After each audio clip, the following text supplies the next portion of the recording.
direction de Satis. De Satis. Direction de Satis. Clap.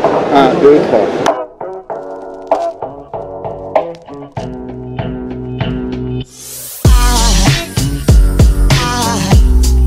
Aside from my soul,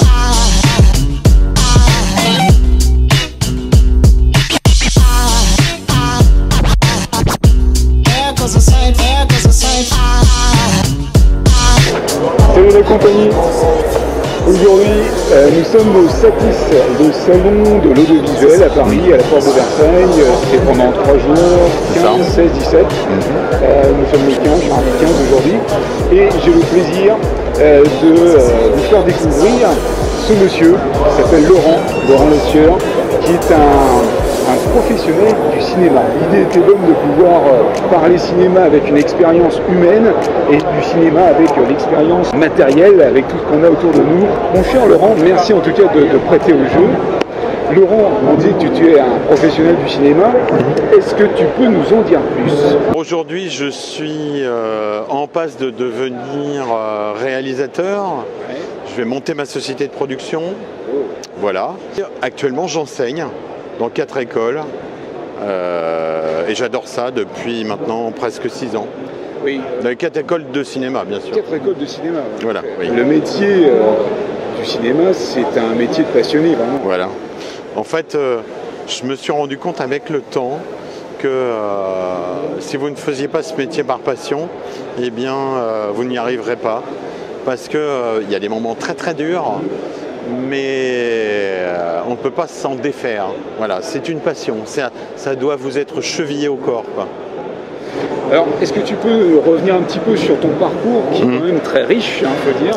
Comment t'es venu justement cette passion du cinéma? Est-ce que c'est venu comme ça Ouais, presque. Ah oui. J'allais souvent au cinéma. J'ai remarqué que mes parents m'avaient fait voir beaucoup de films. J'ai vu mes parents hier, il y a encore plein de photos de comédiens dans leur appartement.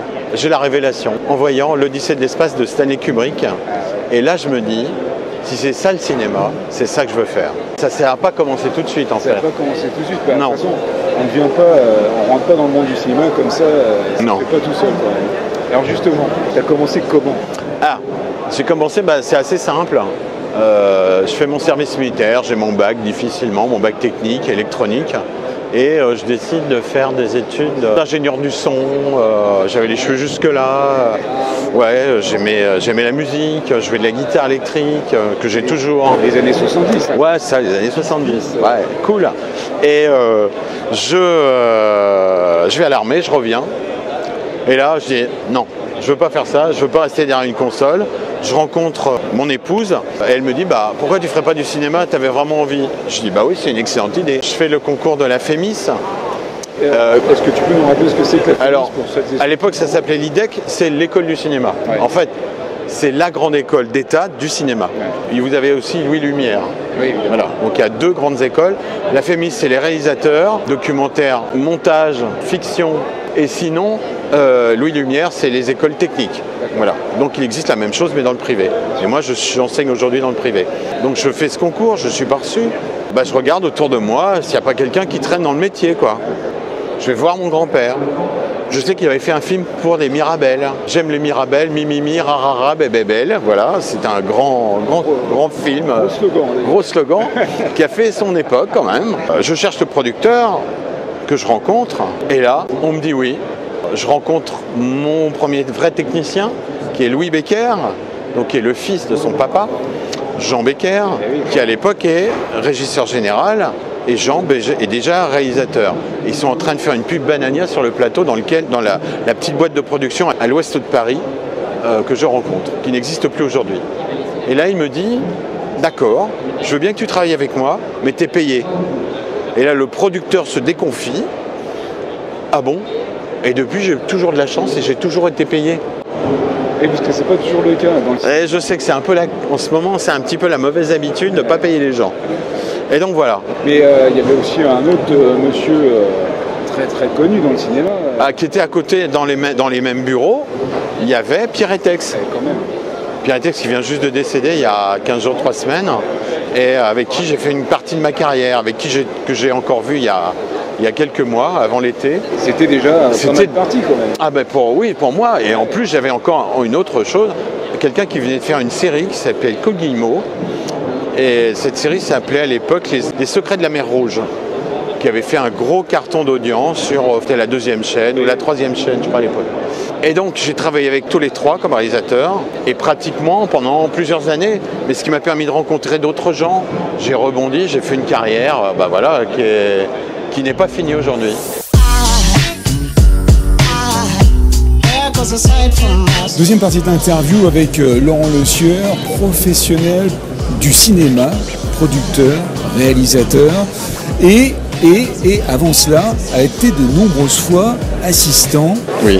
Parce que ça fait partie du jeu dans le cinéma, on est bien souvent assistant de l'un, de l'autre, c'est comme ça qu'on apprend d'ailleurs. Ben voilà. Alors, je crois que tu as quand même quelques petites anecdotes, parce qu'il y en a eu quand même pas mal. Tu m'as d'abord parlé d'une des premières fois où tu es arrivé sur le plateau et que tu n'étais pas vraiment à l'heure.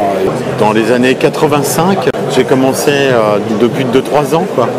Michel Serrault a perdu son chauffeur, je ne sais plus pourquoi, je crois qu'il part en vacances, et donc on me propose de conduire Michel Serrault. Quel honneur. Quel honneur, ouais. Et je vais donc faire avec lui On ne meurt que 2 fois, un film avec Charlotte Rampling et lui-même. Et c'est donc le dernier film que Michel Audiard a écrit en tant que dialoguiste. D'accord. Premier jour de tournage, et on me dit Michel habite Neuilly-sur-Seine. Et moi j'habite effectivement en région parisienne, mais j'habite de l'autre côté, à Brie-sur-Marne. Oui, en effet, c'est pas Ça serait tourné au même endroit, ça aurait été formidable, mais là c'était pas possible. Donc j'arrive, pour être à l'heure, je devais prendre Michel à 9h le matin. Et ben, j'ai fait attendre Monsieur Serrault pendant 1 heure. Ah oui, quand même. Voilà, donc pendant 1 heure, donc j'arrive enfin à Neuilly, les embouteillages monstres évidemment. Très gentiment, vous inquiétez pas Laurent, ça va bien se passer. Je mets dans ma vieille BM, on discute, on s'était déjà croisés sur Les Rois du Gag chez Claude Zidi. Ah ouais. Et là, je parle un peu quoi. Ouais. Il n'avait pas envie de trop parler, forcément c'est le premier jour de tournage, il était assez concentré. Souvent ce qu'on fait en production, c'est que le premier jour de tournage, c'est une grosse journée. Pour savoir si l'équipe va être opérationnelle.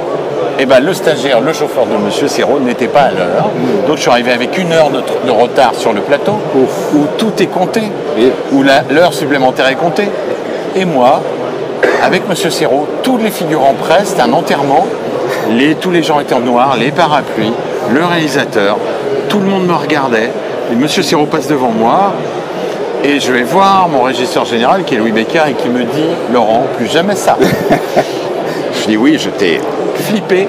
Et le lendemain matin, je suis arrivé, il était 6h30, j'avais passé les embouteillages et je dormais dans ma voiture en attendant Michel. Ouais, pour être sûr d'être à l'heure. Et après, ça a été que du bonheur. Génial. Ça, c'est une première expérience quand même. Une expérience avec un gros gag, quoi. Ouais, quand même.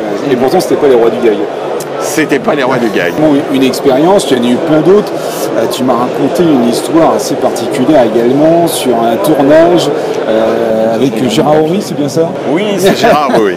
Merci Pierre-Gilles.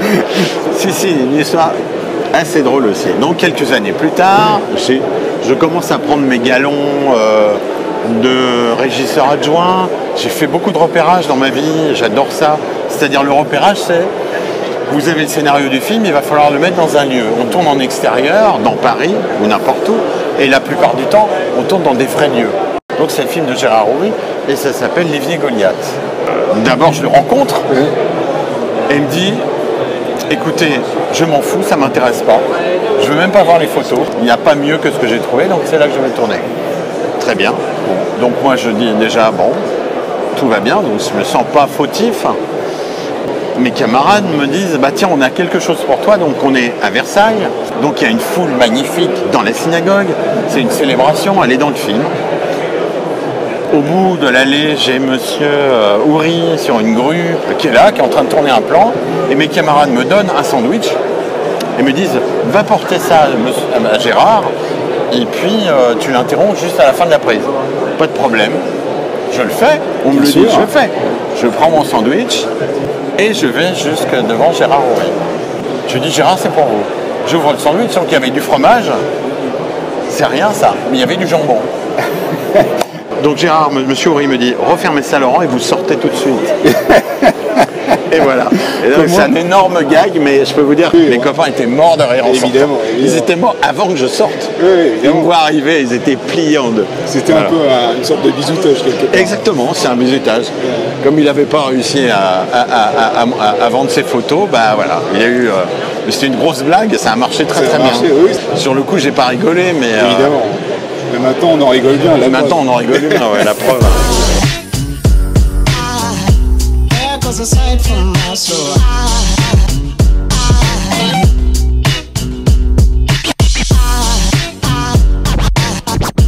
There goes a sight, there goes a sight.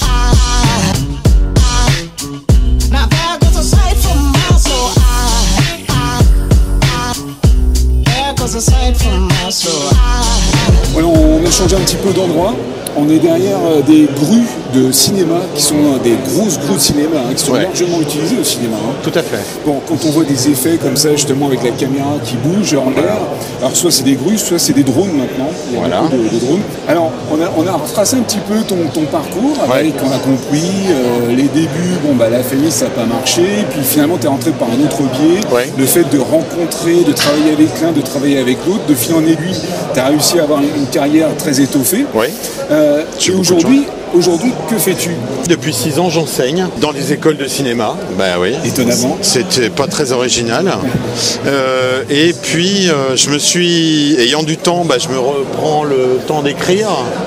Donc j'espère bien produire un film que je vais réaliser. Et puis, j'ai une grande nouvelle. Je vais faire mon premier film. Attention, exclusivité. Je vais faire mon premier film comme réalisateur. Yes. Pour une école, en tant que réalisateur, pour un examen, et je serai donc le réalisateur pour mes élèves de leur film. Alors peut-être bientôt Cannes. Cannes pour les écoles, donc. Regarde la Fémis, il y a plein de réalisateurs qui sont sortis de la Fémis qui ont déjà eu. Mon cher Laurent, pour celles et ceux qui aimeraient rentrer dans le monde du cinéma en tant que, je sais pas, technicien, réalisateur, il y a tellement de métiers du cinéma. Quel conseil tu pourrais donner justement à ces gens qui voudraient débuter dans le cinéma? Ne lâchez jamais, quoi.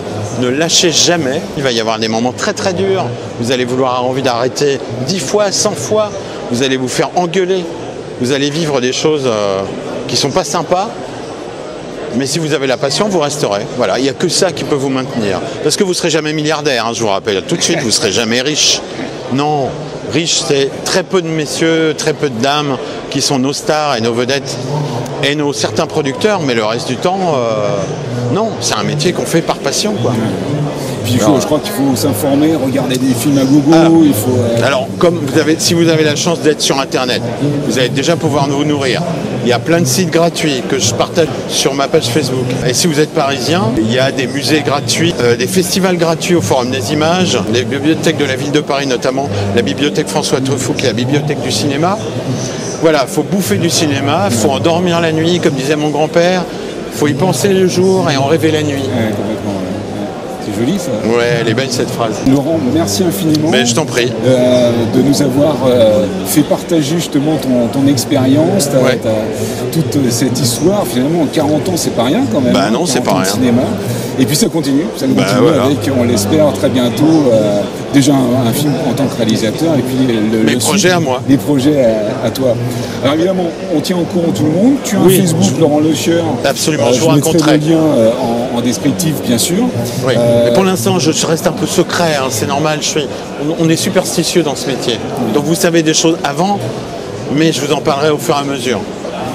Je vais dire un truc qui va vous faire bondir. La vie est trop courte pour se faire chier. Alors profitez de la vie, vraiment. Je suis un peu grossier, mais vraiment. Profitez de la vie, vraiment. Vous avez compris, profitez de la vie. Merci à tous. Merci à toi. Abonnez-vous. Abonnez-vous. Je partagerai. Pas que ma vidéo, c'est promis. Puis n'oubliez pas, un petit tip sur mon compte Tipeee. Même €1. Même €1, ça marche. Et puis surtout, profitez de la vie. Merci à tous de me suivre et à la prochaine vidéo. Au revoir. There goes a sight, there goes a sight.